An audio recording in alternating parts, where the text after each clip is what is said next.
we're going to be putting a little timestamp in the description for this for each division, and we will be uploading division by division onto YouTube, I believe. I don't think there's anything generic about us. How can this be generic?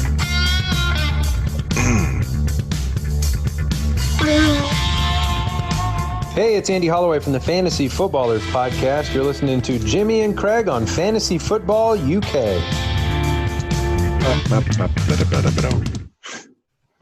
Hello. How are we doing? I'm very good, thank you.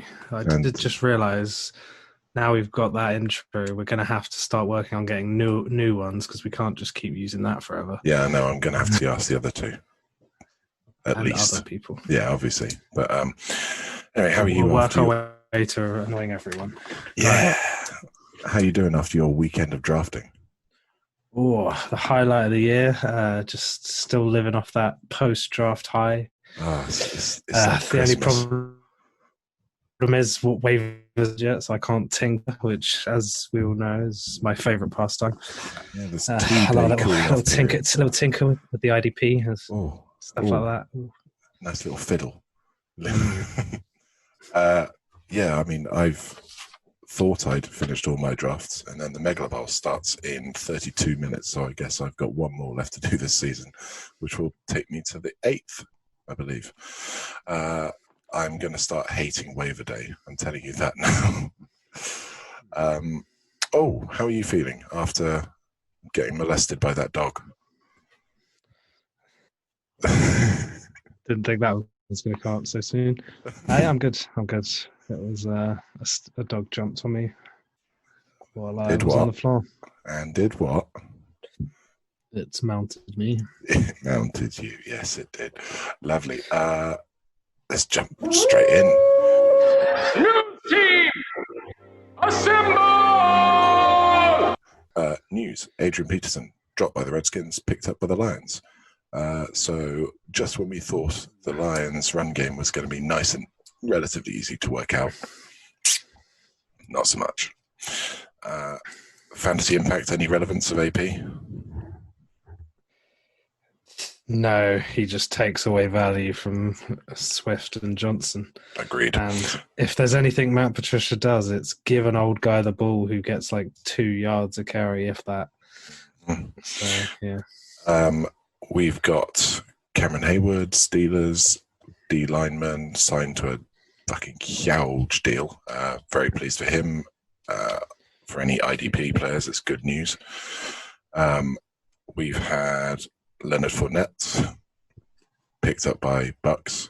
Again, I think that just muddies the water for Ronald Jones more than anything else. Devonta Freeman, ex-Falcons running back, visited the Jags, but nothing came of that apparently. Jadeveon Clowney picked up by the Titans, and you're wearing his jersey. Do you want to break the news? Yes. My boy Keenan Allen is now the second highest paid receiver in the league, I believe. And only Julio Jones, yeah. And fully deserved. Yeah. I love Keenan Allen. Yeah, I mean, Keenan Allen's great. I think if Tyrod can be all right, he's still going to be good. Yeah. And then you got the rookie who could come in and be awesome. Who knows? And talking of rookie, Tua Tagovailoa, it's been officially announced that he will not be starting. It will be Ryan Fitzpatrick for week 1, which will... Such a surprise. I know, right? But without further ado, we're going to be doing our last-minute cram session very last minute, with the league starting in 3 days. Conference breakdowns. We're going to take 2 teams from each conference, or from each division each, and just rattle off any noteworthy players. And we're going to try and keep it as short as possible. We're aiming for 2 minutes per team. Okay? Okay. So let's start with the NFC North, our division of choice. Myself a Bears fan, Craig a Lions fan. I will go with the Bears. David Montgomery, going to get the ball a lot once he's back, currently injured. Allen Robinson, going to get the ball a lot is going to be from Mitch Trubisky, who is bad. Tariq Cohen in PPR is definitely worth a look, but realistically, I don't see him getting that much work. Even with David Montgomery out, they're going to be relying on Ryan Now. He of 2 carries and I believe 8 yards, which is horrifying for me. Anthony Miller, second, third year wide receiver, possibly due a breakout. Whether or not that's possible with Trubisky and or Foles, I wonder. Tight ends, we've got a dude who used to be really good in 2013. Jimi Graham has come across. He's still big. He can still catch the ball, but he moves very, very slowly. I would avoid him for fantasy purposes if you can. If not, then try and pick on a team with a weak tight end defense and hope that he gets the ball for those red zone come downs. For me, Trubisky not worth owning. Montgomery is worth owning. Tariq Cohen's worth owning in PPR. Allen Robinson's worth owning full stop. And Jimi Graham is a desperation streaming option. The D's all right. Next. What are your thoughts on Cordell Patterson? Because he's been taking a lot of snaps at running back in camp, and he is a wide receiver on Yahoo at least. So is there value there? It's like a flex or a wide receiver 3? Potentially. Cordell Patterson hasn't done anything of value in his own position. I don't see him doing much of value in somebody else's position. The only thing is the fact that he does return. Yeah, he does seem like a Tavon Austin. Yeah, he feels like a gadget player who's too big to be a true gadget player. I would love to have better things to say about the Bears. I just don't. David Montgomery was my favorite target. But alas, I didn't get him. And also his injury is not a good sign. Next. Yeah, what's the over-under on the Bears? Over-under on the Chicago Bears, 8.5. I'm hammering the under. Oh, yeah, all day. I thought it was 6.5. All right. And I'd still hit the under. But yeah, 8.5 under. They are not winning. Definitely. They're not winning more than 8 games. No chance. Unless Nick Foles comes in and is really good. Or Trubisky has somehow got better. Anyway, right, moving on to my Detroit Lions, everybody's favorite underdog. All right, so basically the amount of pundits that will tell you with one sentence that Matt Stafford is going to be great this year, Kenny Golladay is going to be great this year, DeAndre Swift's going to break out this year, TJ Hawkinson's going to break out this year, and then they'll tell you the Lions are going to be bad. Bullshit. The Lions are going to be fucking awesome this year. If Matt Stafford can stay healthy, we are looking at 10 wins minimum. Playoffs minimum. Okay. We're looking better. If we can stay healthy, I think we've got a great chance. We've got quite a few extra signings on defense. We've got Reggie Ragland, Jamie Collins, like another bunch of Patriots. Everyone on the Lions will eventually have a Super Bowl ring, whether it's through the off season or not. But yeah, it's I think this is make or break for Patricia and Bob Quinn. I like him. I like the season. You just mentioned Patricia. He's my main worry. I think he's shown a lot of growth. He's shown a lot of growth, and I think that especially when he took the team and cancelled practice with the Black Lives Matter thing, I think this team looks like it's bonding. That is something he would not have done previous years. I think he's listening to people. I think he's getting, because the first year or two, I think he was just trying to be Belichick, but you cannot be Bill Belichick. And I think he's working out how to be his own coach, his own man. And I think we could see results this year. I do like what Darrell Bevell's done with the offense. And you saw the pace that Stafford was on last season. If he maintains that over the course of the year, my God. It's a force to be reckoned with. Whether or not it's 10 wins, I think it's going to be your defense that lets you down personally. But okay. Next, Vikings. Smashing the over on the Lions.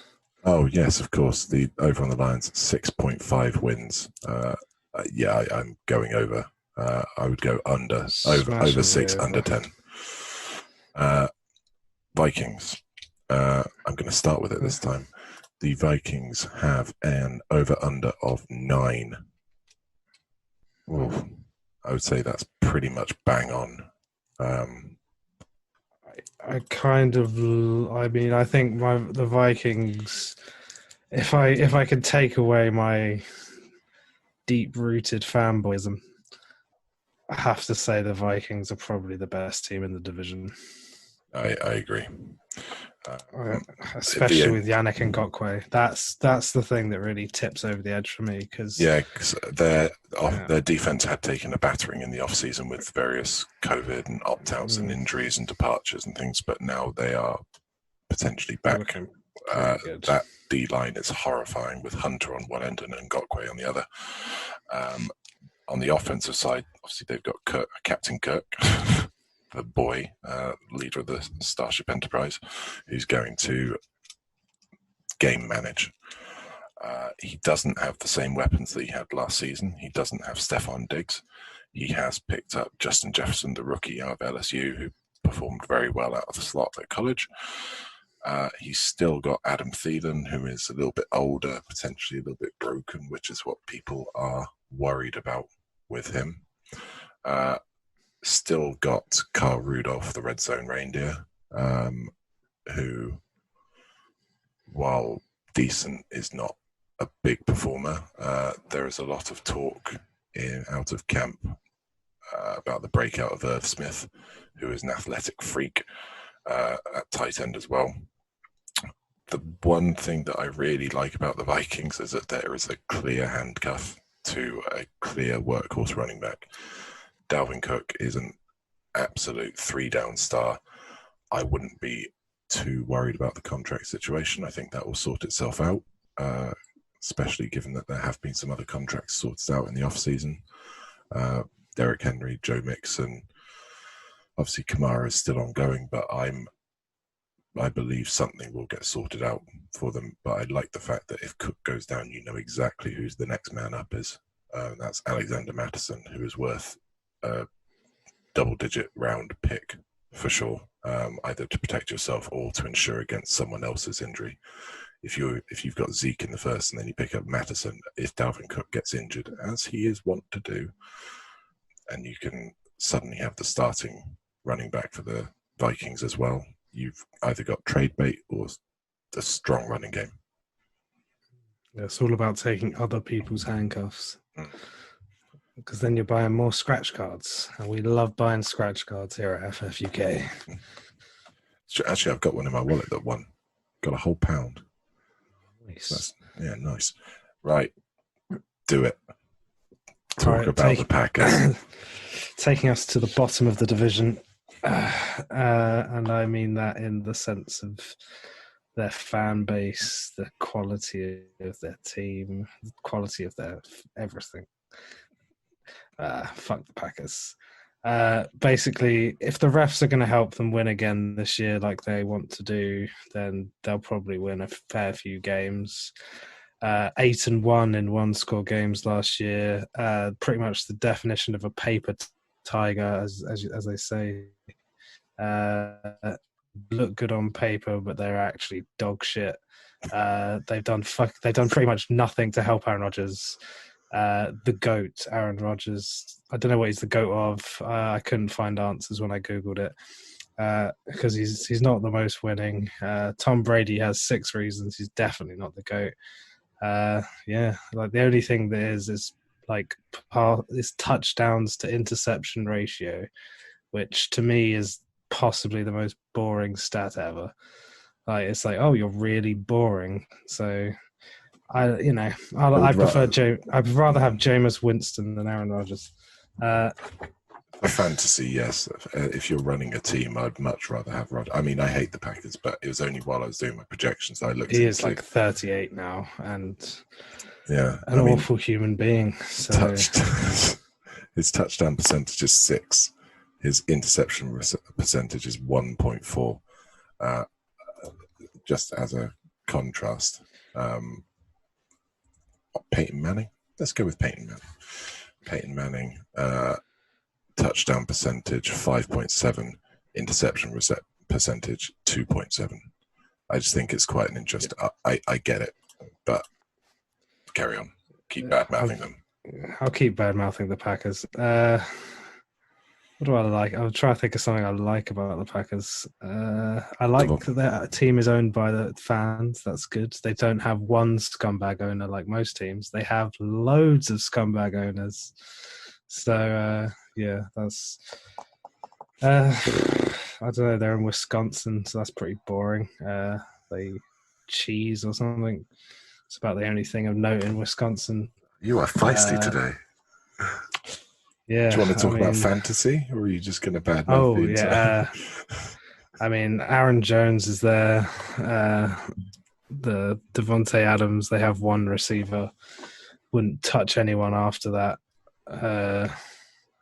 MVS is apparently looking like the likely number 2. Don't know. Sort of a wait and see. Don't know what their defense will be like. Might be all right. Who knows? I ain't got much to say about the Packers. It's fairly evident. Like, this is the worst fantasy advice. Hammer the under. Yeah. Well, I'm not going. I couldn't, in good conscience, tell someone to pick up Packers. Yeah, definitely the hammer the under for me. It's 9. I mean, they probably will get to around 9 wins because, as I said, the refs hand them about 9 wins every year.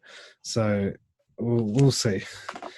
Right. All right. Let's get out of the NFC North and let's go clockwise. NFC East. I'm going to go with the Philadelphia Eagles. Philadelphia Eagles, the city of It's Always Sunny. Carson Wentz is good when fit, and it seems like he is currently fit. So get Carson Wentz. He's got a ADP at the moment of the 11th round, which is tasty. I would take him there all day. Running back Miles Sanders, a little bit worried with a lower body injury update during the last few weeks of training camp, but hoping that he's going to be back for that. Wide receiver court, Jesus. Jalen Reagor is injured. They picked up Goodwin in the offseason, though, who is opted out. They've got Deshaun Jackson, who is really, really quick and old and injury prone. They've got who else? They got Alshon Jeffrey, who's just come off the PUP list, who is temperamental at best. Their wide receiver core is. Well, they got the rookie Rager. Yeah, no, he's injured 6 to 8 weeks. Yeah, but he'll be back in like week 4, 5. Yeah, maybe. The whole thing is just a bit scary.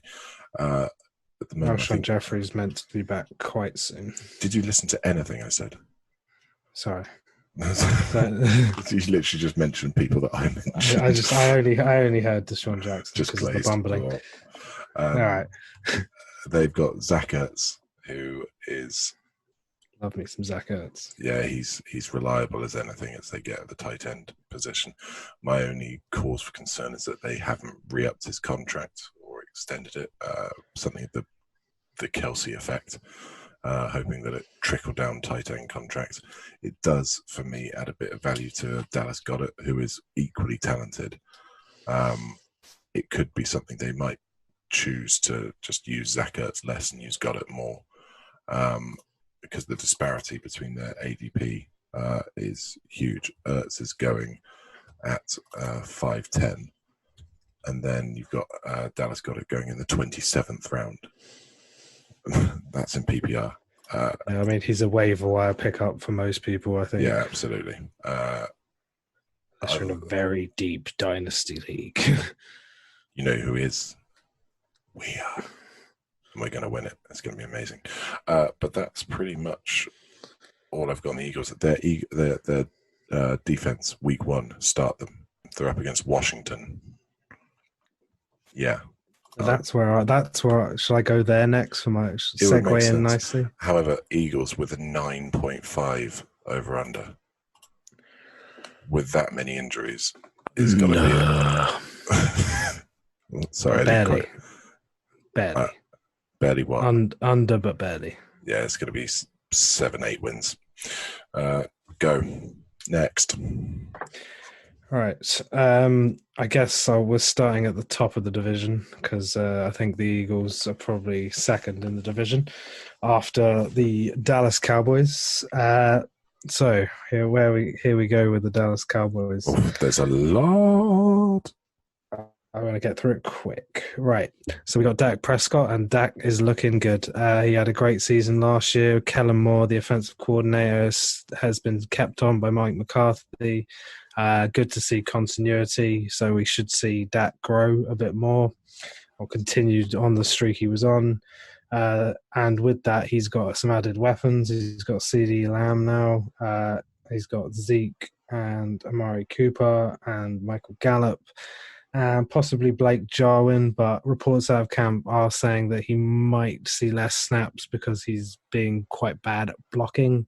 So I think Jarwin hype train might be coming to a bit of a halt.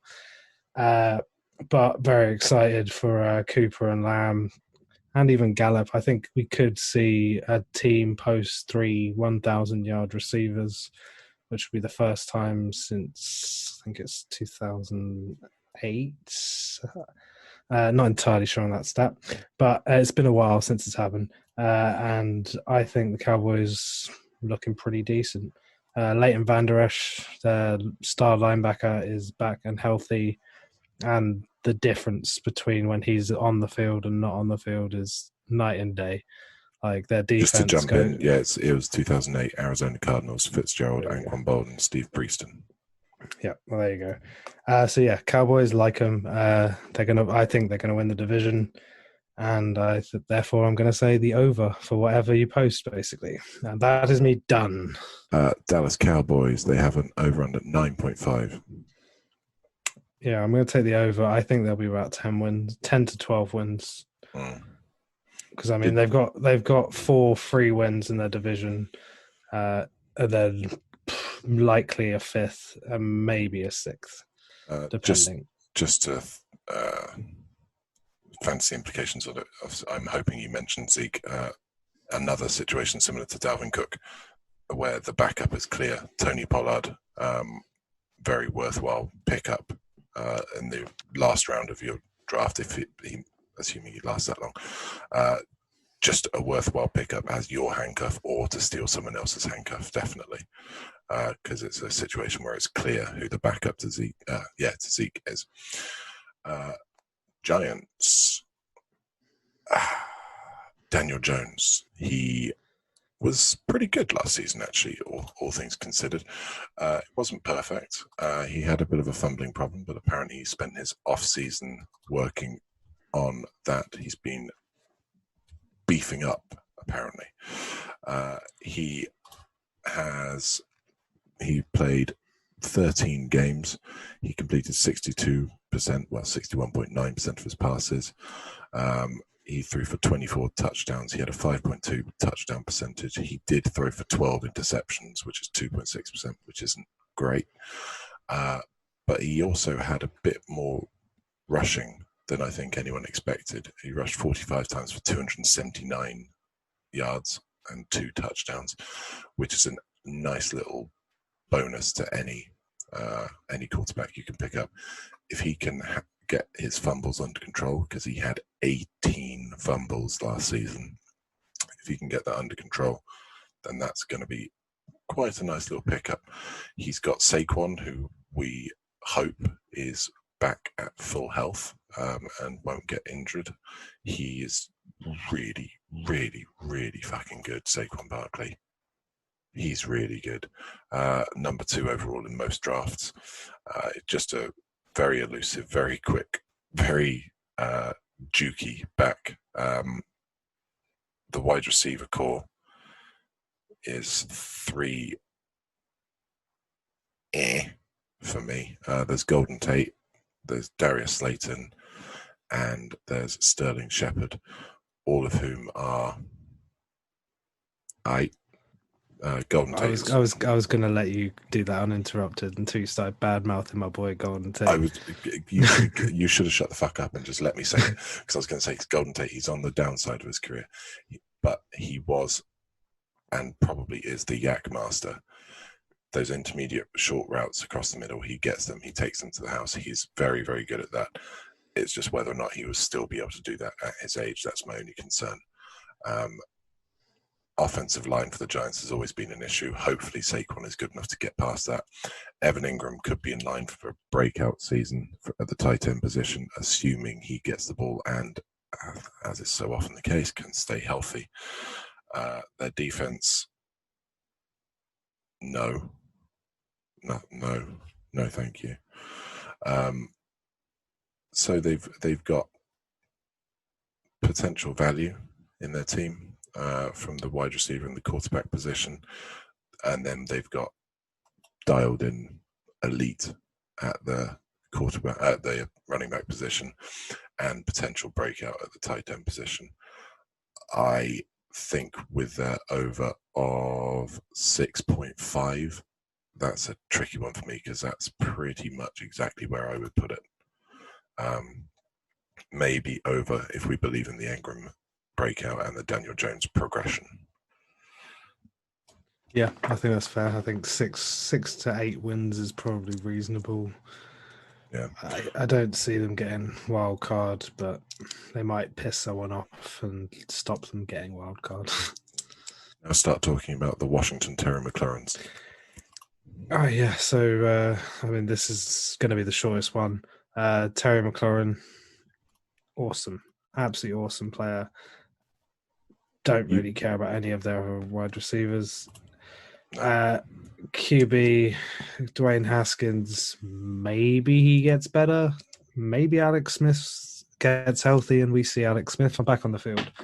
Who knows? And Antonio Gibson, the absolute juggernaut of a hype train that is going on right now, where people are saying this guy could be like a top 5 running back. Some people like lay off the crack pipe, boys. It's still the Washington Redskins. Like, if he's a top 20 back, I'd be very surprised.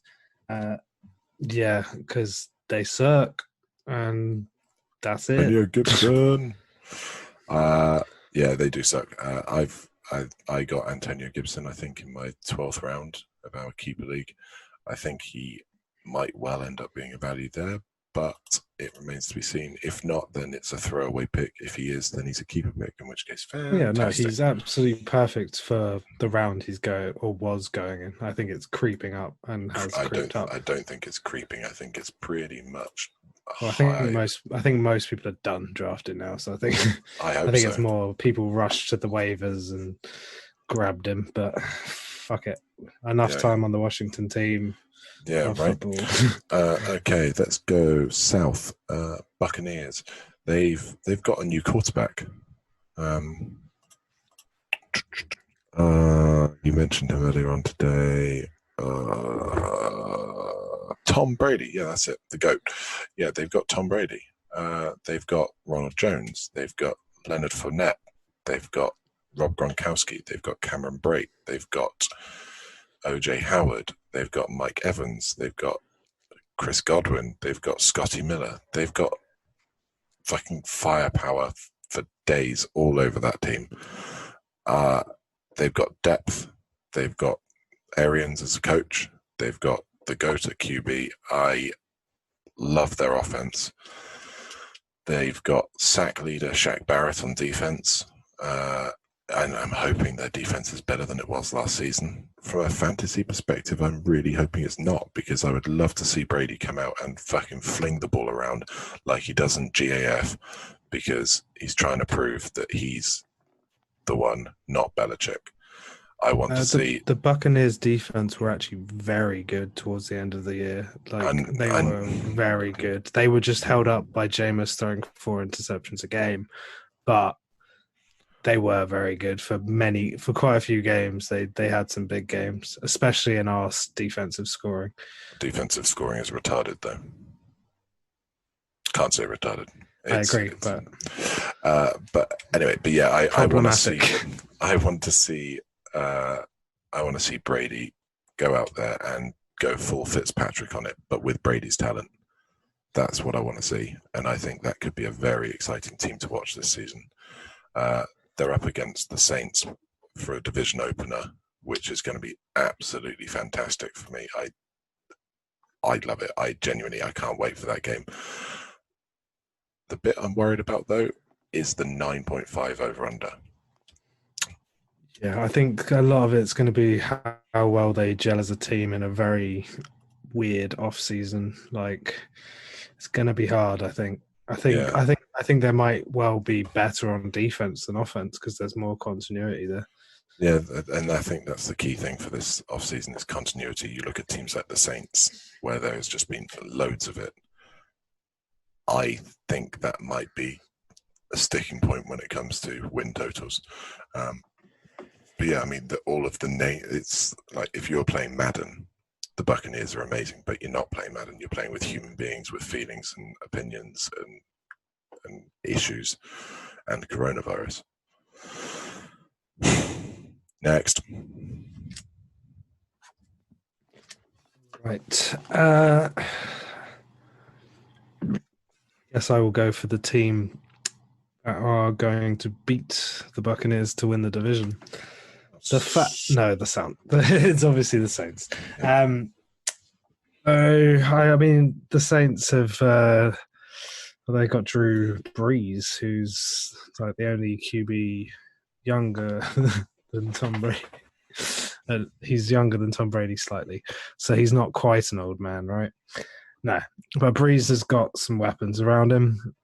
Got a little receiver called Mike Thomas. He's Michael quite Thomas good. Is, can't guard Mike as he's known. Yeah, the good dude's a beast. He's going to get a lot of targets.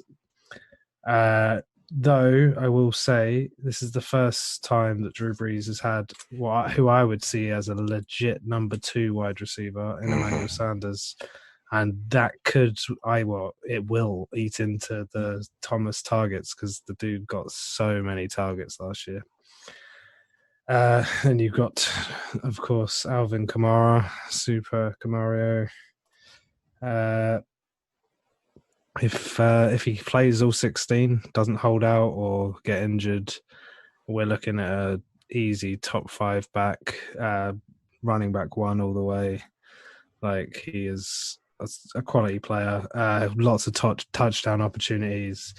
The Saints D has been pretty good the last year or two. Like, I mean, obviously years ago it was always a joke about the Saints D, but they've really turned it around and they're actually like quite good now. And Jared Cook at tight end, he's kind of a red zone threat. But yeah, I think the Saints are pretty good. They've got a nice. Don't forget your sleeper. My super deep rookie sleeper is Adam Troutman.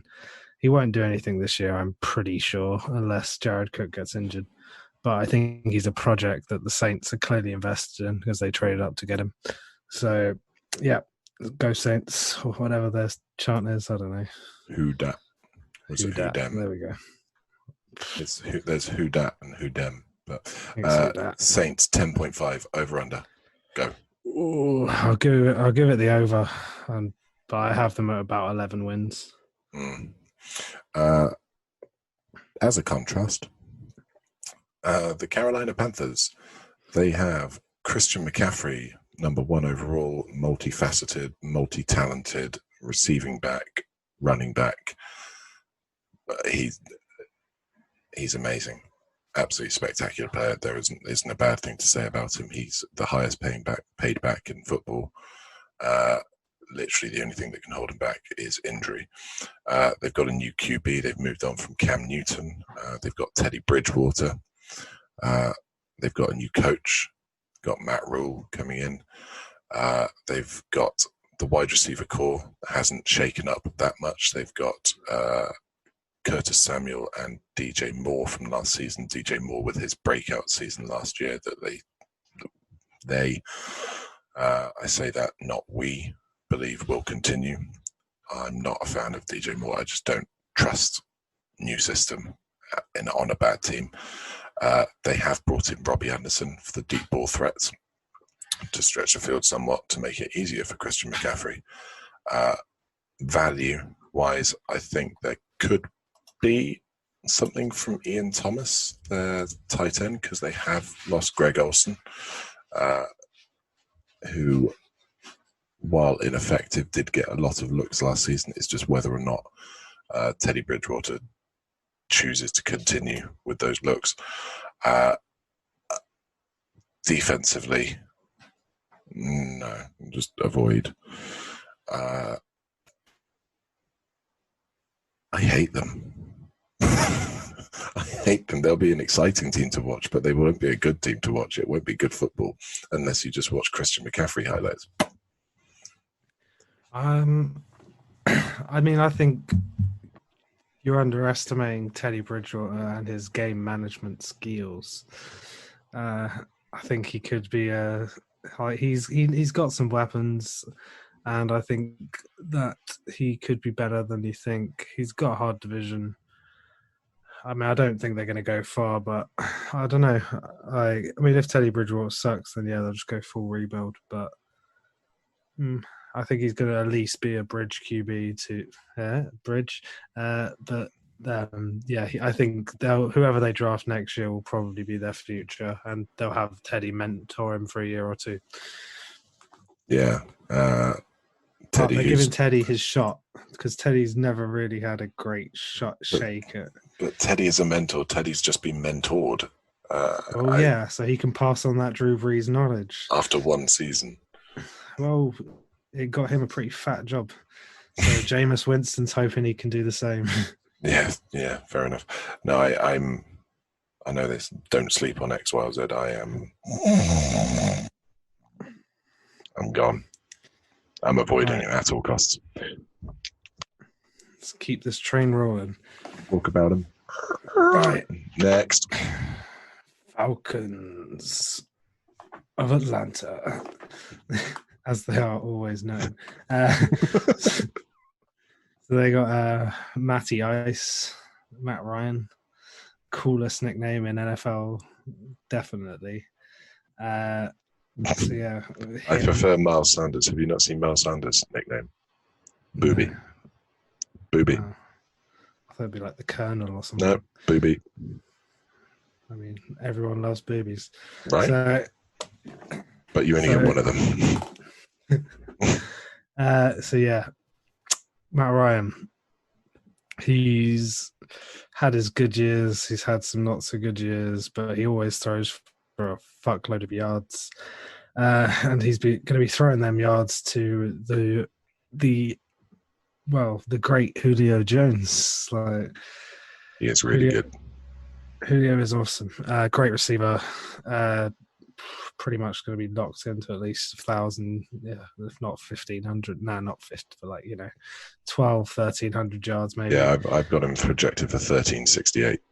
Nice. The only thing I think that could potentially eat into that is the continued emergence of Calvin Ridley. I think Calvin Ridley's going to, because Julio replaced Roddy White. I think was it Roddy White? Yeah, and that sort of happened over a period of years, and they transitioned from Roddy White to Julio Jones, and I feel like the same is going to happen again. I wouldn't count out Julio just yet. I think he's got a few good more years left in him. Just think Calvin Ridley definitely going to be there, taking a bit more. Well, touchdowns has never really been Julio's forte, but love Calvin Ridley. I think he's a good pick. Falcons overall, I think they could have a better season than people think. It's just whether their defense is. They always seem to pick up towards the end of the year, but then the beginning of the next year they're very bad again. So we'll see how they hold up. Yeah, what's the over-under on the Falcons? Over-under on the Falcons is 7.5. Oh. Did you mention Gurley? Oh, yeah, sorry, I forgot about Todd Gurley. That's quite a big piece of news. Yeah, I mean, I guess Todd Gurley. I don't like Todd Gurley myself. I don't know. He could be good, but he has the knees of a much older man. Yeah. So, I mean, if he's healthy, he could be very good. Could be a massive difference maker. We could be talking about how the Falcons are awesome and top of the division in 10 weeks' time if he's great. I just think about that. I just don't see it as likely. Yeah. Right. Well, that wraps up the NFC. So we'll take this opportunity to say, if you like the sort of stuff you've heard, if you want to find out more about us, if you want to see more of our hot takes on things, various funny memes, etc., we are on Twitter at FFUKBoys. We're on Instagram, Fantasy Football UK. Any questions, anything like that, send them into the ffukboys@gmail.com. We are working on our YouTube. I believe this will be kind of the inaugural posting on YouTube. But we are available on Spotify, Apple, Google Podcasts, wherever you get your podcasts. Please subscribe, send us a review, 5-star review. Everything helps. Feel free to ask us a question. We will, of course, ask it the moment we get anything at all, because all reviews, all subscriptions, they really help us at this point. Right, on to the AFC. Where do we want to go? Should we start at the top? Let's start at the tippy top. AFC North. You have very kindly given me the Ravens. The Ravens are unfucking believably good on offense, and it looks like on defense. They've got reigning MVP Lamar Jackson as their quarterback. I've got him for 3,300 yards, 31 passing touchdowns, which is down on last season, and a mere 921 rushing yards, which again is down on last season. I've got him as my QB2 just because what he was showing last season was so unsustainable. It was unbelievable. He had a 9.7% touchdown rate. Patrick Mahomes has 6.8, and he is fucking spectacular. Their running back room, they've got Mark Ingram II, who 100% of the time will do better than where you draft him. I don't believe his receiving game will maintain as it did last season, because again, that was anomalously good. They've drafted the rookie J.K. Dobbins, who at some point, maybe this season, definitely next season, will be taking over from Mark Ingram in this prolifically and historically successful run game. Their tight end, spectacular, Mark Andrews. His main sticking point last season was inconsistency, because he didn't run that many routes, because they also had Hayden Hurst. But Hayden Hurst is gone, and he's gone to the Falcons. And that just frees up routes for Mark Andrews. And on the receiving game, Marquise Hollywood-Brown, who came into last season as injured, but really emerged over the second half. They've got Willie Snead IV, because 3 other people thought Willie Snead was a good name. And then they've got Miles Boykin, all of whom are, well, Snead's on his way down potentially, but Marquise and Miles Boykin are potentially really emerging as wide receiver threats, but whether or not they are consistent, different matter. Defensively, they are solid, to say the very least. And then over-under wise, 11.5. I don't know. 11 is a lot of wins. To go over that, that's saying you only think they're going to lose 4 games all season. I still believe it, though. I see regression from Lamar, and I still see him being that much better. I'm going to go for the over. Yeah, I mean, I think it depends on the growth of Lamar Jackson. If he can become more of a passer and still have decent running potential, then sky's the limit. He's just a cheat code. Alrighty ho. Next. I'll go to the second best team in the division. Oh, the Browns. The Bengals. Oh, wow. Okay. No, okay. I do think the Bengals are be better, but I'll talk about them later. Right. Steelers. Big Ben is back, baby, which means the Steelers can be a relevant fantasy team again. Excited for that because Juju was very disappointing last year, but he had two complete nobodies throwing to him. One of them doesn't have a job anymore. The other one is still a backup. Connor, I think, could be good again. Again, struggle without Big Ben. The offense was just so bad. Just the worst offense. It makes me cry to think about it. They've got Mr. Drops himself, Eric Ebron. I'm sure he can drop some big-time passes for the Steelers. Well, you get points for those, right? No, you don't. Oh, shit. Yeah. Oh, well. The main thing about the Steelers, which I think is the real difference maker, is their defense.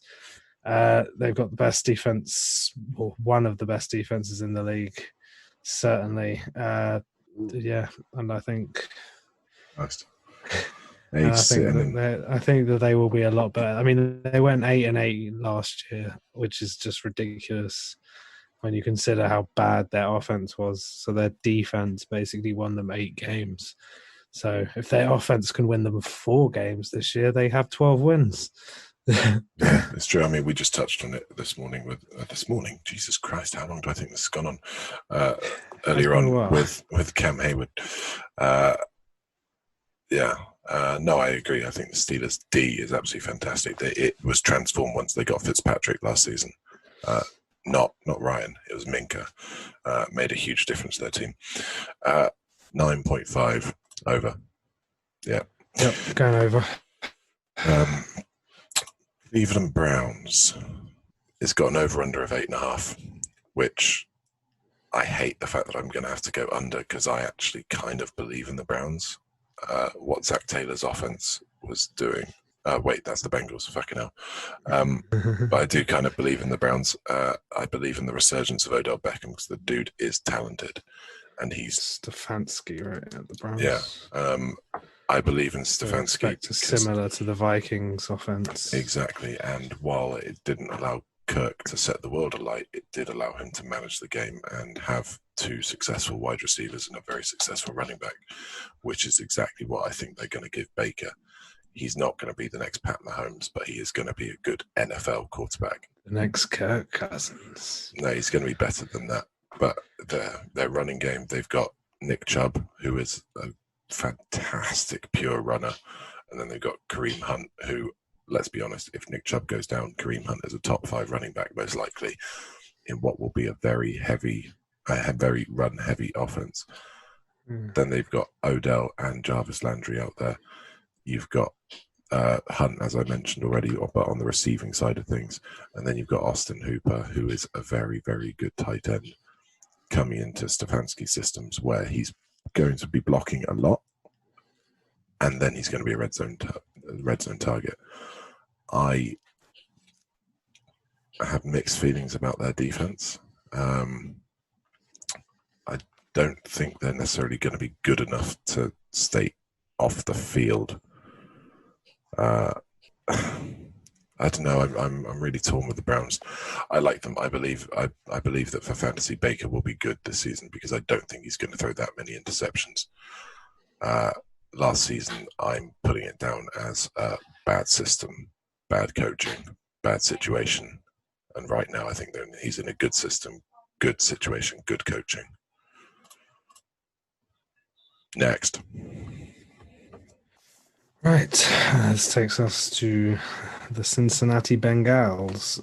So they have the two Joes. They got Joe Burrow and Joe Mixon.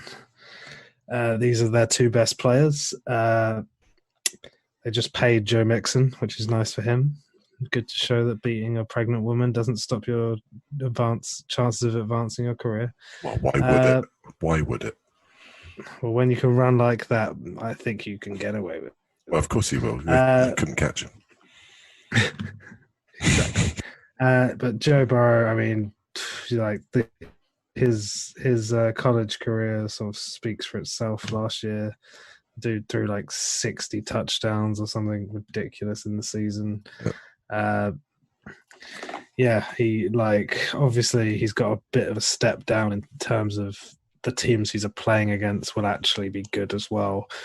But there are some other good college teams. Like he wasn't entirely playing against garbage, but the difference in ability is, it's noticeable. As he had a lot of receivers that went pretty early in the draft too. But yeah, the offensive line is going to be the real question in Cincinnati. If that line can hold up, I think they got a real good shot. Because their first round pick last year is now back. If he can be a difference maker on that line, then Joe Burrow will be able to light the world on fire once again with AJ Green, Tyler Boyd, John Ross, Higgins as well, the rookie. AJ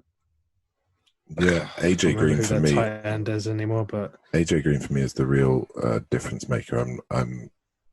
Yeah, I mean he's on the back end of his career, but if he can be anywhere near what he was, then I think he could definitely. I mean, he's got at least 2-3 seasons left in him, but he's been nothing but elite when healthy. Yeah, absolutely. Yeah, I like the Bengals this year as a team to sort of. I think they'll be fun to watch. I don't know how good they'll be, but I think they'll be fun to watch. And they're coached by Zach Taylor. There we go. I got that bit right. Nice. Yeah. Let's go to the funnest division with the bestest of teams is the AFC East. The Dolphins. They've got Ryan Fitzpatrick, who is a lot of fun. He will be replaced by Tua Tagovailoa once he throws 4 interceptions in a half, most likely, because Tua is apparently healthy. He's obviously a highly touted rookie. He did have a hip injury coming out of Bama last season, which is part of the reason why he slipped down, and Joe Burrow went number 1 overall. Wide receiving core, they've got Devontae Parker, who is very, very talented, but has been average until the back end of last season, and I believe will regress to his mean, which is average. Preston Williams was having an unexpected breakout rookie season before tearing his ACL, so he is coming back off an ACL. Again, very talented, could be an absolutely great wide receiver if he's fully recovered from his injury. He's not a running back, so he won't have the heavy impact and hits that these guys in the backfield normally do, but it is obviously something to worry about and something to keep an eye on. Their run game, they've traded for Jordan Howard and Matt Breida in the offseason. Jordan Howard is good. He's a plodder. He does well. He's a pure runner, but not much in the receiving game, unlike Matt Breida, who is much better in the receiving game, who has cleared up the 49ers running back room a little bit. And then I know you're going to want me to mention it, Mike Gesicki. Tight end 7, I think. I think overrated. They were meant to lose every game last year. Yeah, but I think that was Ryan Fitzpatrick just going, no. I will throw the ball. Begin a short little speech about the other team from New York, the ones named after planes, the New York airplanes. as they're more currently known. Yeah, because that's not going to bring up any bad memories. Oh, didn't think about that. Especially as we're like 4 days away from the anniversary. You dick. The Jets. Le'Veon Bell is there still. I think compared to his ADP, I think he could end up being quite a value because, I mean, he got almost 1,000 yards last year, and their O-line was terrible. Their offense in general was terrible. So, I mean, he's being drafted as if he's going to do the same as he did last year, which I think he should do better, really. I mean, I'm very confident on it, but I'd say it's likely he'll trend upwards a bit this year.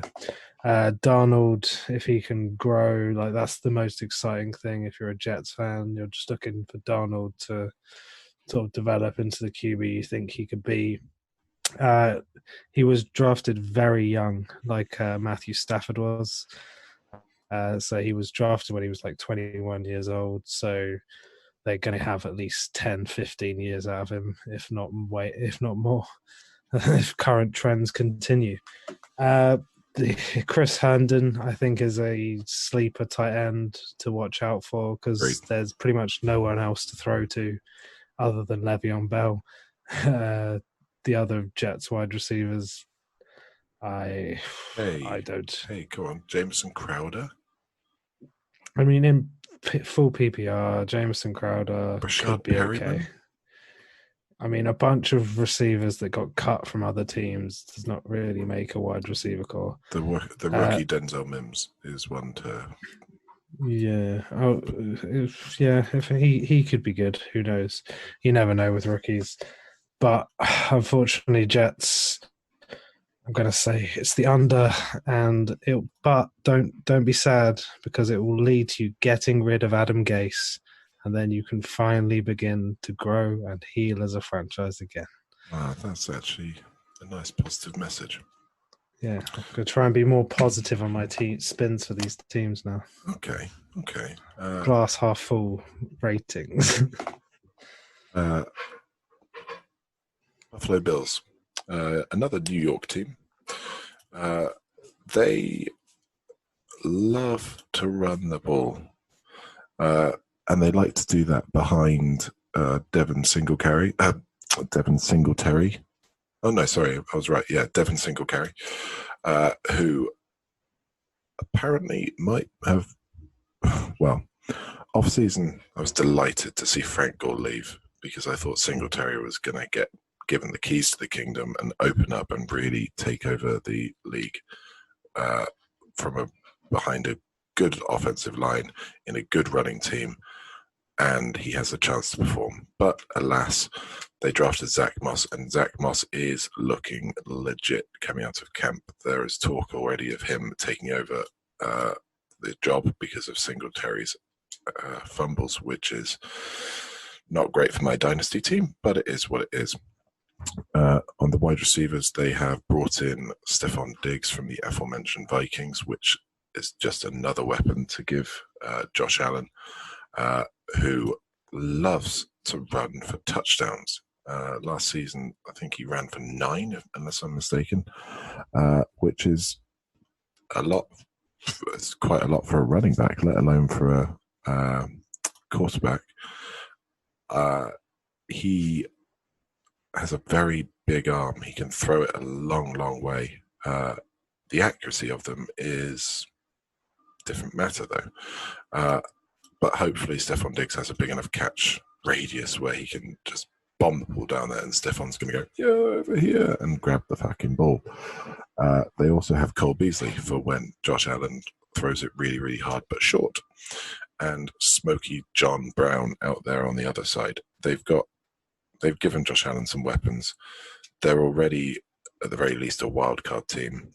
I think they're definitely a playoff team now. Coached well by Sean McDermott. They've got an over-under of 9, pretty much spot on. God, I'll tell you what, these Vegas people, they're really good at setting odds. They're pretty much spot on. It's exactly what I would give. It's almost like they make money off outsmarting the general population as their main source of income. It's crazy, like Hmm. odd. But yeah, no. 9. I'm inclined to say under, just because I think Josh Allen's going to throw picks, throwing them deep. He's got interception percentage of 2.7, which isn't that high. It dropped considerably from his rookie year. Going into his second year, he threw for 9 interceptions last season. I think he's probably going to throw for more because he's going to be throwing it deep, throwing it to Stephon Diggs. I think they're probably going to win 8 games, but they will definitely make playoffs. Their defense is good. It's a good defense. I like it. Definitely stream it whenever they're up against the Jets, which is twice a year. All right. Next. Let's finish off this division with the pretty much winners of this division for the last 2 decades. The New England Patriots. They've had a few small changes in their roster. Nothing really of note. They upgraded at quarterback. All right. I'm going to say, like, in terms of physical attributes, they have definitely upgraded at quarterback. Actually, that genuinely got me, that did. Old man Brady was basically a statue out there. If Cam Newton is fit and healthy and he can run and move, I think it's going to be really quite exciting to see what Bill can actually do with a new QB that isn't named Tom Brady. I want to see like what he's got planned, because I've never been a fan of the Patriots because of how much they win, but you can't deny greatness, and Bill Belichick has rammed it down our throats for many years. He's the real GOAT, let's be honest. So what has Cam Newton got to play with? He's got N'Keal Harry, who is the rookie last year, didn't really do that much, mostly due to injury. I think he could have a much better season this year, break out a bit.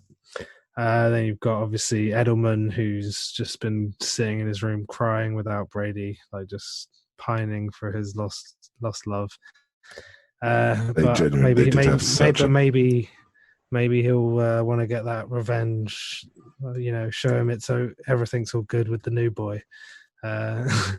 Like maybe that him and Cam will have a bromance that will outmatch him and Brady. Who knows?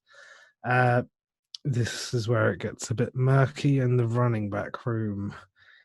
We got James White, PPR, pretty much. But again, if you don't really know what the offense is going to look like without Brady, because Brady likes to check down to James White a lot, but we don't know if Cam will. Obviously, he had Christian McCaffrey, but that's Christian McCaffrey. It's quite a different running back to James White. I think we can all agree that. Then you got Sony Michel, who, I mean, he hasn't been great, but he's still relatively young. He's 25. He's been plagued by quite a few injuries. He had a pretty decent playoff run in 2018. He had, I think it was 6 touchdowns in 3 games. Over 100 yards in 2 of them, 97 yards in the other ones. Not far off. I think he could be good, but who knows? The real issue is going to be the defense with the holdouts. Sorry, just touching running backs, as I am wont to do. You mentioned Harris. Yeah, Damian Harris. Now, he's apparently shown a real emergence in camp. He is injured at the moment. Then got injured. Yeah, which, again, dynasty owner of Sony Michel, I'm delighted to hear. I don't like to wish injuries on anyone. But just stay at home with your family, Harris. Book off the year. Yeah, and stay safe. That's the most important thing. Absolutely. But yeah, it's just someone to keep an eye on. Yeah, absolutely. As whoever did draft him will probably drop him. Will probably drop him week one to pick up whatever fancy new toy they see. Yeah, the defense, that's going to be the issue. They had quite a few opt-outs. I think the highest number of opt-outs in the league were from the Patriots. Yeah, obviously they're missing some stars. Hightower and Patrick Chung being the principal big names among them. But Bill Belichick has done quite a lot with not much over his career. So I would never count them out. And who knows, they might sign someone randomly mid-season, as Bill Belichick is to do. They got rid of Mohamed Sanu. So I guess that was an interesting one. He called it a day on that experiment. He was just like, nah. This is what separates Belichick from others. Belichick actually has the balls to end an experiment that's gone wrong. Yeah. Otherwise, others would just keep going. He's going to get good. Yeah, absolutely. Yeah, so that's the Patriots done. South. I think the division again. Sorry? 9. Yeah, the over-under is 9 now. That is jumped up since Cam joined. It has gone up. I really wish I put a lot of money when it was like 6. Yeah, right. I think at one point it was down to 5. But yeah, people thought they were tanking at one point. Yeah, there was talk of it, definitely. I think it was just driving a hard bargain. Now, AFC South. AFC South. It's an interesting division because I would say 3 out of 4 of the teams are potentially fantasy gold mines. And then you've got the Jacksonville Jaguars. Jaguars. They have Gardner Minshew, who is quite something. If nothing else, he's a lot of fun. He feels like a younger version of Ryan Fitzpatrick because he's just out there having a laugh. He looks ridiculous. He does funny things. And he seems very likable. He wears his jean shorts. He wears bandanas. He has handlebar mustache. He's clearly a legend, and I would love to have a beer with him. Their running back game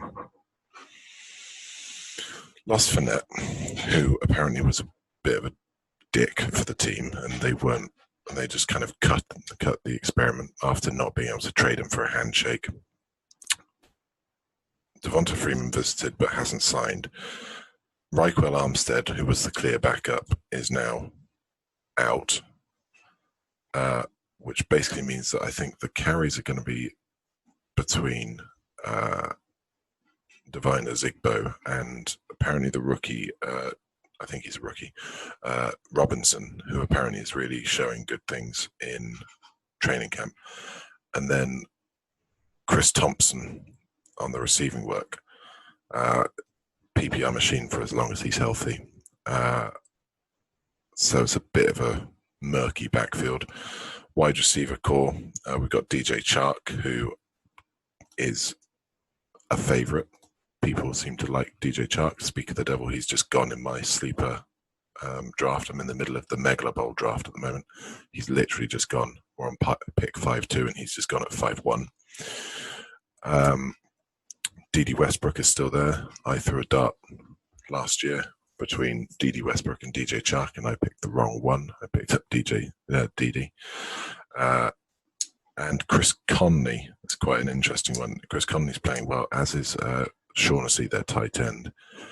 He's just someone to keep an eye. Don't draft him, but keep an eye on him on your waivers. Defensively, it is now pretty much bereft of talent. It was, 2-3 years ago? It was one of the best in the league, and now suddenly it's just not.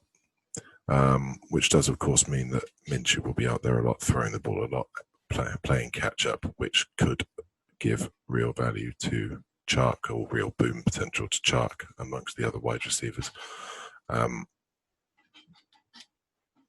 Over under is going to be low, and it is 4.5. I mean, I don't want to say worst team in football, but I think they might be the worst team in football. Next. I guess I'll go for these are the. I went for two teams I like in the division. I'll go Colts. It'll be probably quicker. Who knows? Right. Philip Rivers is now there. You assume that's a step up at QB. What, over Jacoby Brissett? Yes, I do. And even if it's not, Jacoby's still there. So we can always make a little switcheroo. They got T.Y. Hilton, Paris Campbell, who else? Michael Pittman Jr. Michael Pittman Jr., that's it. And, of course, tight ends, you got Baby Hands, Jack Doyle. Moali Cox, Gigantor. Moali Cox, yeah. The thing that you really want to look for in the Colts is that run game behind that O-line. Because Marlon Mack is awesome, and there's someone else they drafted, Jonathan Taylor, who I think will establish himself as the lead back in Indianapolis. He will most likely lead rookies in rushing. I hate to say that as a Clyde Edwards-Helaire owner, but I think in terms of rushing yards, not total scrimmage yards, rushing yards, I think Jonathan Taylor could well take the title because their schedule is just so nice, and I think that could be the difference. So that'll be it for the Colts. I think they could easily win this division. But obviously the other team, the Texans, could also win it. Ooh. Or the Titans, but I don't like the Titans as much. I really hate the fact that you took the Texans from me, so I'll have to talk about the Titans. Ryan Tannehill has had a really, really great season last season. He was second in terms of points per touch behind Lamar Jackson. Lamar Jackson had 0.94 points per touch, which is outstanding. Tannehill had 0.93, so he was at 1/100th of a point per touch behind him. The only difference is that he didn't touch the ball as much. He's got A.J. Brown, who is an absolute monster in his wide receiver game. He's got Corey Davis, who is something. Who knows what? He might be a thing at some point, but he's not right now. They have lost Delaney Walker from their tight end room, but there is an anticipated emergence of Jonnu Smith, someone just to really keep an eye on for me. And then that's pretty much it. They don't really like to run the ball a lot, the Titans. Well, I say that. I think they ran the ball second most in football, third most in football, I think. But they ran the ball a shitload, not quite as much as the Ravens, but it was behind Derrick Henry. Derrick Henry had absolutely unbelievable usage last season. He ran the ball 303 times for 1,500 yards. He scored 16 touchdowns. The guy is an absolute monster. They've picked up some support for him in Darrington Evans, the rookie. Derrick Henry has a lot more value in non-PPR leagues.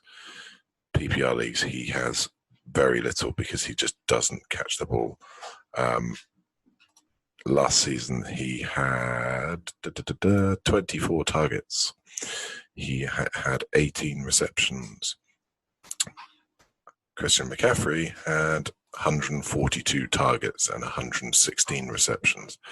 I know that it's comparing apples and oranges. They are very different style players, but it's just something to bear in mind. Make sure you know your league when you're doing your drafts. Defense is very good. They've also just got Jadeveon Clowney and just become that much better. And it's going to be a horrifying run game. Next. All right. We are going to talk about the Houston Texans. I like them. And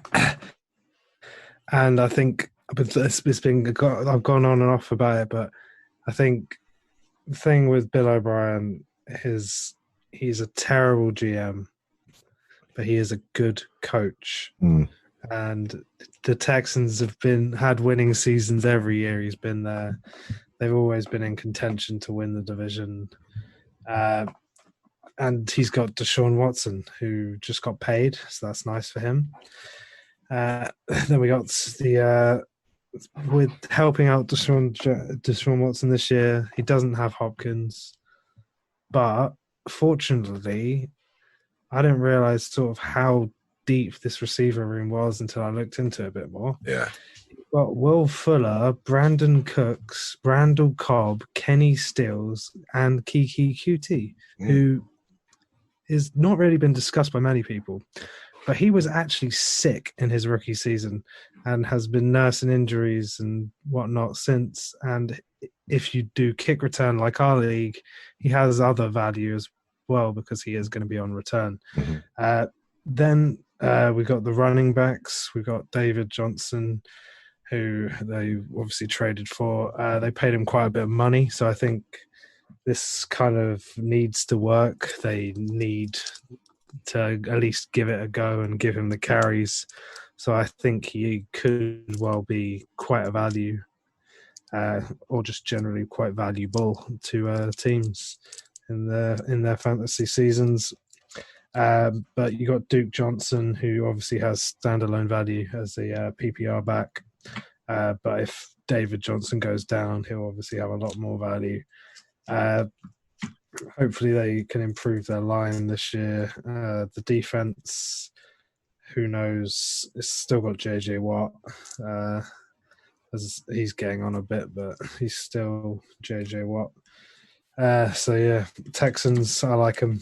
I think they could win the division if Will Fuller stays healthy and the rest of the receivers also step up a bit. Take that massive void of DeAndre Hopkins targets. Yeah, that'd be me. Right, on to the final division. Are you excited? Except there's actually another one after that. Did we not do NFC West? Oh, fuck my ass. I've got Cardinals, Rams, Chiefs, Raiders left. Oh, fuck my ass. Jesus. Didn't expect this to take 2 hours, no. I don't know why I didn't expect this to take 2 hours. Probably should have just timed it. Yeah. Right, okay. Right, Chargers. Editing stuff. Chargers, running backs. They have lost Melvin Gordon, who has gone to the Denver Broncos. They have got Austin Eckler, who can fucking jump over really high stuff. I don't know if you saw Hard Knocks. Crazy height. Unbelievably efficient last season while Melvin Gordon was holding out. I'm personally hoping that unbelievable efficiency continues. I really like Austin Eckler. I like his story. I like his ability. I like his speed. I like his strength. I like his play. Equally, teammate Keenan Allen. I absolutely adore Keenan Allen. Maybe it's the Hard Knocks bump. Then the running back, quarterback room, Phillip Rivers has moved on to the Colts. That is a shame for the franchise. I feel like they've done him dirty a bit. They've replaced him with Tyrod Taylor. Tyrod Taylor, I'd imagine, is more there to mentor Justin Herbert, who looks like he throws some really nice balls, but is obviously raw, needs some teaching, needs some help. And I think that's what Tyrod's job is actually there to do. Hunter Henry is back from injury and potentially poised for a real breakout season. Mike Williams is starting the season injured, which is a great shame because he is a huge deep ball threat, 6'4", 230 or something like that. He's an absolute monster. So watch for him on waivers because I'd imagine he might not get drafted with an injury. They've also got Joshua Kelly in their running back room, who is someone to keep an eye on. He's getting a lot of positive feedback out of camp. It's the rookie coming out of UCLA. I've heard a lot of good things about Joshua Kelly. I haven't managed to watch any tape on him yet, but he's just someone to keep an eye on. More likely for waiver pickups more than anything else, especially if Austin Eckler gets injured. Next. Right. I will go on to the Raiders, because why not? Right. So with the Raiders, you got Derek Carr at quarterback. Derek Carr at QB, and then to go with Derek Carr, you've got his backup, Marcus Mariota. So if Derek Carr does get injured, they've got a pretty good backup there. You got John Gruden coaching. He's got his lifetime deal, so he's been pretty looked after by them. You've got Josh Jacobs, who's going to be the star of this team. I feel the outrage of John Gruden when Josh Jacobs didn't get Rookie of the Year, because he damn well deserved it. And then the things that are going to help potentially either Derek Carr or Marcus Mariota, the rookie wide receivers, Henry Ruggs, and the other guy, Brian Edwards. There you go. And obviously the number one receiver in Las Vegas, Darren Wallace. I think if Derek Carr can play decent, and bear in mind he's never not been a top 20 quarterback his entire career, so if he can hit around there, I think it's weird to say Vegas Raiders, if the Vegas Raiders can sort of be pretty good, Josh Jacobs, I think, can sort of push them a bit over the edge, but obviously they're not winning their division unless something goes horribly wrong in Kansas City. I quite like the Raiders. They've got some pieces, and it'll be interesting to see how they grow, what they do. I mean, we all know John Gruden's going to be there forever, so he'll... And if nothing else, he'll be entertaining, which is what this is all about. Absolutely. Really. Absolutely. Broncos, I mentioned Melvin Gordon moving on from the Chargers. He has moved to the Broncos, division rivals, where he is likely going to be in some sort of slightly muddy backfield with Philip Lindsay. People seem to have written Philip Lindsay off. I don't see it. I think the guy has given no reason other than his contract to not get the ball. He's efficient with it. He's not a receiving back, but my God, he is he looks like he's ready to run through a brick wall at a moment's notice. In case you can't tell, I drafted Philip Lindsay. Melvin Gordon is a piece of shit and is on Mike's team, who is my opposition. No, Melvin Gordon is good. It's just a matter of if it was system good, or if he's genuinely as talented as I think he probably is. But the system in Denver does not suit him as much as the one in San Diego / LA. We've got Drew Lock at quarterback. This is his make it break it year. He showed a bit last season, but not much. So hopefully there will be some progression from him. Receiver wise, he's got some weapons. He's got Jerry Jeudy, the rookie, who many expected to be the number one wide receiver drafted. They've got Noah Fant, tight end, who could be absolutely great. Belief in a potential breakout this season. And they've got Cortland Sutton. Cortland Sutton is the one I'm a little bit iffy about, purely because I'm worried about how much drafting 2 receivers. I don't know if that's designed to help Drew Lock, or if it's potentially a comment on Cortland Sutton. I would be surprised if it was a comment on Sutton, because he is a very talented wide receiver. But you never know how these NFL guys work. Over under on the Denver Broncos is 7.5. I would go under. I don't trust Locke. I like his surrounding pieces, and I think they'll do enough to help him win games, but it should be the other way around as a quarterback. Next. This is actually going to be a really quick one because Draft I everyone. can't be bothered to sit here and say things that everyone already knows. The Chiefs are good at football. Mahomes is good at football. Travis Kelce is a good tight end. Tyreek Hill is very fast. Clyde Edwards-Helaire is the only real question mark. He didn't get much use at college, so we don't actually know his full sort of potential, but he is a very elusive back, very slippery. If he gets into open space, he's going to be gone. I like him because I obviously drafted him, but you never know with rookie running backs. But he was the first running back taken, so clearly they liked him for their system. And Andy Reid and running backs equals money. Yeah, agree. So I'll leave it at that. Don't know about their defense. Could be good, could be bad. Came on a lot last season. Second half of the season was a lot better. Absolutely. They've got Frank Clark. It's going to be a good defense. Right, now we're on to the NFC West. I'll go with the San Francisco 49ers. Jimmy Garoppolo, quarterback, is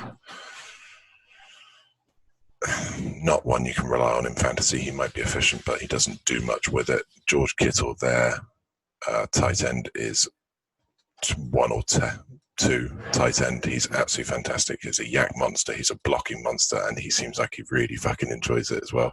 Their wide receiver core is muddy as injuries and rookies galore. I'm avoiding it at all costs. And their running back core, they run the ball a lot. I am avoiding all the running backs because they all run the ball a lot, which means for fantasy value, it's pretty minimal. Tevin Coleman, Raheem Mostert, Jerick McKinnon, maybe if he's injured again, uninjured. Looks like Mostert's probably going to be the lead, but I don't know. Kyle Shanahan likes Tevin Coleman from the Falcons days, brought him in specifically. I'm other than Kittle, I'm actually kind of avoiding the 49ers for fantasy. I would say, as far as the running back goes, they're not unproductive. They're just unpredictable. Yeah, exactly. If you play one of them on the right week, you're going to be laughing. Like you will have a lot of potential for 2-3 touchdowns and a good few 100 yards. Or you never know who's going to go off. Mostert had some good games last year, and so did the other ones. Anyway, I am going to move on to the next team. I will go for the Los Angeles Rams. So the Rams have got Jared Goff at quarterback. And I think he could grow. He's got Sean McVay, obviously the super genius Sean McVay calling the plays. He's throwing the ball to Woods and Kupp, who I think could both have great years. They got Tyler Higbee at tight end, who had a great end of season. Be good to see if he can keep it going. Depends on if they keep playing the same sort of two tight end sets they were finishing a lot of last year with. And of course, everybody's favorite player next, Cameron Akers, aka Cakers, who is the rookie who is going to absolutely smash every record you've known to man. No, but I do like Cameron Akers. It's the Rams have shown they can produce productive running backs. If he gets a decent amount of work, he should be. It depends on how much of the workload they're willing to give him. I think he could be one of the steals of the draft. Yeah, Darrell Henderson's or Darrell, is it Darrell? Darrell. Either way, Henderson's injury possibly best thing that could have happened to Cakers. Absolutely. And I like the Rams. I think it could be a sort of a bounce back year for their offense. And obviously I think their defense as well. They got A guy called Aaron Donald. I don't know if you've heard of him. He's quite good at football. He's won Defensive Player of the Year twice, I believe. Yeah, he's a fucking monster. The Incredible Hulk. And you just see that guy with his shirt off in Hard Knocks, and it just makes you feel bad about yourself. Well, yeah, but it makes me feel very good about him, and it's not just the knocks that are hard. Am I right? Ooh, spicy. Not PG. Right, Seahawks. Russell Wilson, the greatest quarterback to never receive an MVP vote, which is just unbelievable. Also, a guy with clownishly large hands. Absolutely fantastic quarterback, real life and fantasy. Love him. Get him wherever you can, anytime after the 6th round. They've got 2 legit wide receiver options in DK, man beast Metcalf, and Tyler Lockett. ADP being the weird thing that it is, DK Metcalf is actually going ahead of Tyler Lockett. I would switch them round in terms of my valuations of them. But they are both highly talented, highly touted wide receiving options. They've picked up a tight end who used to be amazing called Greg Olsen. And the thing is, Russell Wilson has given value to Will Dissly. He's given value to Jacob Hollister. I'm assuming Greg Olsen is coming in ahead of them. He's going to give value to Greg Olsen, so it's someone to pay attention to. The running back room, Chris Carson, and they brought in Carlos Hyde. Chris Carson fumbles are potentially an issue with him. There is the debate going on at the moment of the style of play. Coach Pete Carroll likes to pound the rock, which is what he's done historically. There is a Twitter trend at the moment of let Russ cook, hoping that people actually let Russell Wilson play football, which is what he's the best at doing. If Russell is allowed to throw the ball more and the Seahawks offense is really allowed to open up, then an amazing team. I will, however, about letting Russ cook, I will refer you to a certain Super Bowl where a certain coach had the ball on the goal line and let Russell Wilson do his thing, which just happened to be an interception that ended the game. So yeah, maybe they should stick to running. Chris Carson, give it to him all the time. All right, shall I go? Maybe that's it. Maybe it's literally just punishment for the. Maybe it's just, right. I haven't forgotten that, Russ. I will never forget that, Russ. Yeah, shall I move on to the Cardinals? So you got more about the Seahawks. You're good with the Seahawks. Q, last but not least, the Arizona Cardinals. We have got Kyler Murray and in the their second year together. We should hopefully see quite a bit of growth from Kyler. Right, yeah. If he did well last year, he's dual threat. He's going to be running, throwing the ball. He got a receiver added, which was obviously Hopkins. So that's a big improvement in his receiving core. So if he can be throwing the ball around to Hopkins, I think Hopkins' stock has gone down, but Kyler Murray's has certainly gone up. Larry Fitzgerald's still there in his 28th season. I don't know. Not far off. And then we got it's a 17th season. Christian Kirk is still there. Then obviously Kenyon Drake, the running back. He had some good games to end last year. They certainly believed in him. They shipped out David Johnson and paid him, so they believe in his ability to take this team's running game assumably forward. Don't know how good he'll be. I just feel like probably an injury risk, but I mean, it's always hard to predict injuries, and you shouldn't predict injury. But I just got a bad feeling about Drake, and I wouldn't take him myself. I know what you mean, but at least you've got the clear backup situation. You know who the backup there is, which is Chase Edmonds. Showed it at the end of last season, where he can be very efficient in that system. Yeah, I mean, if I was going to take Kenyon Drake, it would be one of those players that I'd have to handcuff in order to feel a bit better about my pick and just feel a bit safer.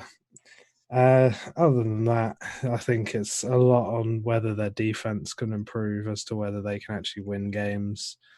I think they're going to be fun to watch. Yeah.